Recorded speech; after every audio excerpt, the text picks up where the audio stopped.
मेरा नाम अदिति है। पेपर 1 आपका जो रहेगा और जो पूरा पेपर 2 रहेगा आपका, उसमें पूरा कंप्लीट टेक्निकल वाला पार्ट जो है वो मैं आप सभी लोगों को पढ़ा रही हूँ। प्रोग्रामर वैकेंसी के लिए अगर आप सभी लोग तैयारी करना चाहते हैं तो आप सब लोगों को मैं ये बता दूं कि अपना जो है वो कंप्लीट कोर्स है जो कि क्लास 24 एप्लीकेशन पर अपन लेके आए हैं। इस पूरे कंप्लीट कोर्स के अंदर आप सभी लोगों को डिटेल के अंदर टेक्निकल और नॉन टेक्निकल वाला पार्ट पूरा करवाया जाएगा। तो आप राजस्थान एग्जाम्स पे जाओगे क्लास 24 एप्लीकेशन पे, क्लास 24, ठीक है, ये एप्लीकेशन का नाम है जिस पर आप जाओगे। आरपीएससी प्रोग्रामर का कोर्स इस तरीके से आपको दिखेगा।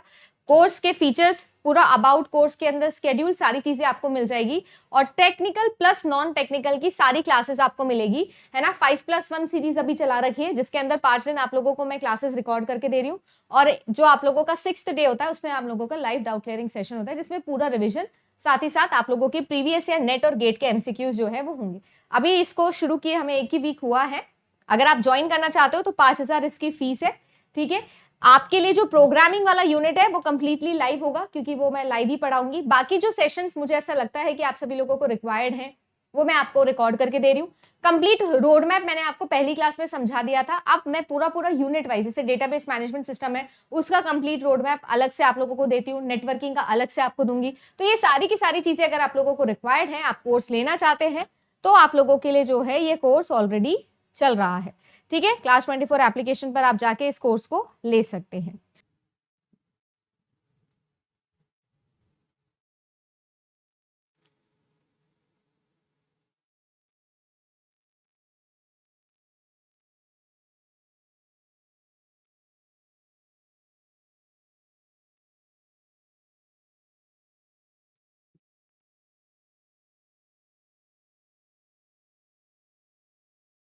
नेक्स्ट देखो, आप लोगों से बोला जा रहा है कि 2 रिलेशनल टेबल्स आप लोगों को गिवन है और जो आपकी प्राइमरी की है उसको अंडरलाइन किया हुआ है। तो एम्प्लॉय है और डिपार्टमेंट है, 2 टेबल्स है आप लोगों के पास में, है ना जी। एम्प्लॉय आईडी हो गया, एम्प्लॉय का नेम हो गया और डी आईडी हो गया। डी आईडी जो है वो नीचे वाले के अंदर देखो यहाँ पर प्राइमरी की है। वैसी बात आप लोगों से पूछी जा रही है कि यहाँ पर फॉरेन कीज कौन कौन सी हो सकती है। सबसे पहली बात तो जो फॉरेन की होती है वो आप लोगों की प्राइमरी की ही फॉरेन की बन सकती है। किसी एक टेबल की प्राइमरी की जो दूसरी टेबल के अंदर भी सिचुएटेड हो और दोनों टेबल्स को लिंक करती हो, वही हमारे लिए फॉरेन की हो सकती है। तो correct answer D I D आप लोगों का हो जाएगा, ठीक है ना। डी आई डी आप लोगों के लिए हो जाएगा। क्या एम्प्लॉय आईडी जो है क्या वो भी बन सकता है? करेक्ट आंसर में एम्प्लॉय आईडी भी दे सकते हो क्या? नहीं दे सकते, क्योंकि एम्प्लॉय आईडी दोनों टेबल्स के अंदर कॉमन नहीं है। 2 चीजें हैं जो हम लोगों को याद रखनी होती है फॉरेन की के लिए, दोनों टेबल्स के अंदर कॉमन होगा और दूसरा किसी एक टेबल के अंदर प्राइमरी की होगा।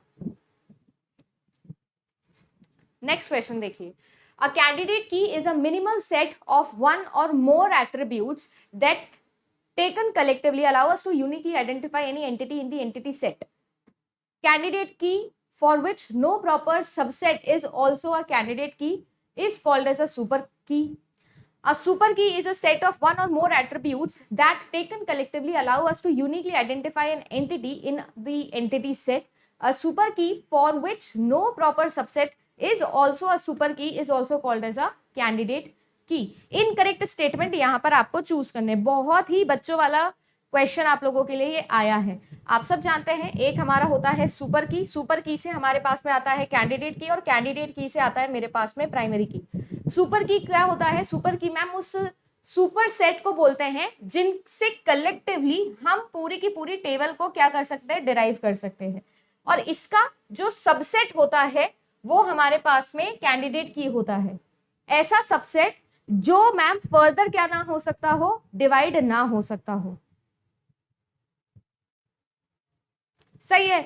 दूसरा, प्राइमरी की कैंडिडेट की एक ऐसी स्पेशल कैंडिडेट की जो आपके डेटाबेस एडमिनिस्ट्रेटर को लगे कि उसे प्राइमरी की बनाना चाहिए, वो बन जाती है। बेसिकली नॉट नल वाली प्रॉपर्टी यहां पर फॉलो होनी चाहिए, ठीक है ना, नॉट नल वाली प्रॉपर्टी। अब यहां पर आप लोगों को इनकरेक्ट स्टेटमेंट चूज करना है। देखो सबसे पहली बात, कैंडिडेट की मिनिमल सेट है क्या? ये बिल्कुल सही बात है, इसमें कुछ भी गलत नहीं लिखा है।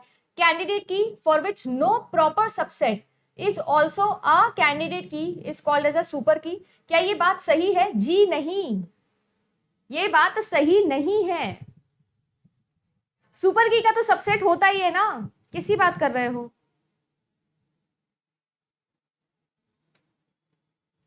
कैसी बात कर दिए हो? डी क्यों होगा? ऑप्शन नंबर 2 को पढ़ो। A super key for which no proper subset is also a super key, वो आपका कैंडिडेट की होगा। उल्टा पढ़ लिए हो, इनकरेक्ट बताना है, करेक्ट नहीं बताना है। तो 4 सही है, 2 गलत है। अ सुपर की is a set of one और मोर एट्रीब्यूट्स जो आपको यूनिकली आइडेंटिफाई करने के काम आते हैं। सही बात है ना? कैंडिडेट की जो होती है वो मिनिमल सुपर की होती है। जो आप लोगों का सुपर की होता है वो आप लोगों के लिए एक ऐसा है जिसका नो प्रॉपर सबसेट जो है वो सुपर सेट होगा, तो उसको आप कैंडिडेट की बोलोगे। ये सही है।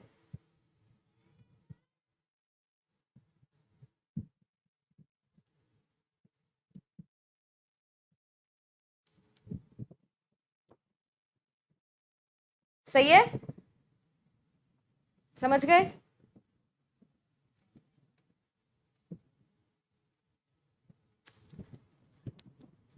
बोलो। अब कैंडिडेट की और सुपर की के अंदर कंफ्यूजन करेंगे क्या हम? सुपर की के मिनिमल फॉर्म को ही कैंडिडेट की बोला जाता है। ठीक है,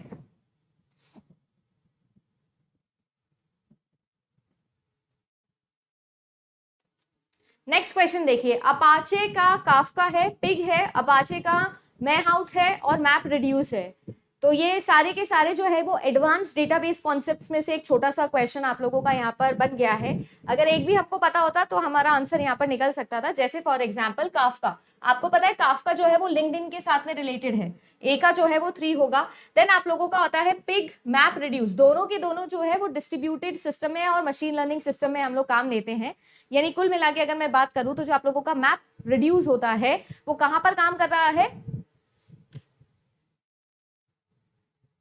मैं कंप्लीट रिवीजन करवा चुकी हूँ ऑलरेडी। अब वही बात हो जाएगी, फिर आप लोगों का टाइम थोड़ा ज्यादा लग जाएगा उसके अंदर। ठीक है, डिस्ट्रीब्यूटेड डेटा एनालिटिक्स के अंदर आप लोगों का मैप रिड्यूस यूज होता है। ठीक है, और जो आप लोगों का मैहाउट है वो आप लोगों का मशीन लर्निंग एल्गोरिथम के साथ में काम करता है, ओपन सोर्स प्लेटफॉर्म है। ठीक है जी, यानी कि डी का होगा 2, ए का होगा 3, बी सी का होगा 4 और बी का कौन सा बच गया? ए की बच गया, 1 बच गया। अगर आप लोगों को 2 भी पता थे आप लोग यहाँ पर आंसर ऑलमोस्ट निकाल सकते थे, अगर ए और डी भी पता था तो। बहुत रेयर है ये क्वेश्चंस, बट हाँ इक्का दुक्का आप लोगों का एडवांस कॉन्सेप्ट पे क्वेश्चन बन सकता है। 2022 पे आ जाए, चलिए आइए 2022 वाले पेपर पे आ जाते हैं। 2022 में कैसे क्वेश्चंस बने थे वो भी देख लेते हैं। In reference to big data consider the following database, है ना? मेमोरी कैश है, काउच डीपी है और इनफाइनाइट डीपी है। आपको ये बताना है बिग डेटा के रेफरेंस में कौन सा सही है। बिग डेटा के रेफरेंस में कौन सा सही है? देखो आप लोगों के तीनों ही हैं।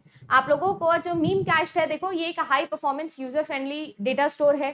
काउच डीपी जो है वो तो हम सब जानते हैं, एक एनालिटिकल टूल है जो बेसिकली नॉन रिलेशनल डेटाबेस के लिए काम करता है, जैसे कि मोंगो डीपी है ना, आप लोगों का Oracle, no SQL, couch DB, ये सारे के सारे। ठीक है, एक तरीके का नो एसक्यूएल डेटाबेस आप लोगों का ये रहता है। इनफाइनाइट ग्राफ भी आप लोगों के लिए उसी क्लास पे काम करता है जो कि जावा और सी प्लस प्लस के साथ में बनाया हुआ है। ठीक है, तो तीनों के तीनों ही एडवांस आर्किटेक्चर पे बने हुए हैं।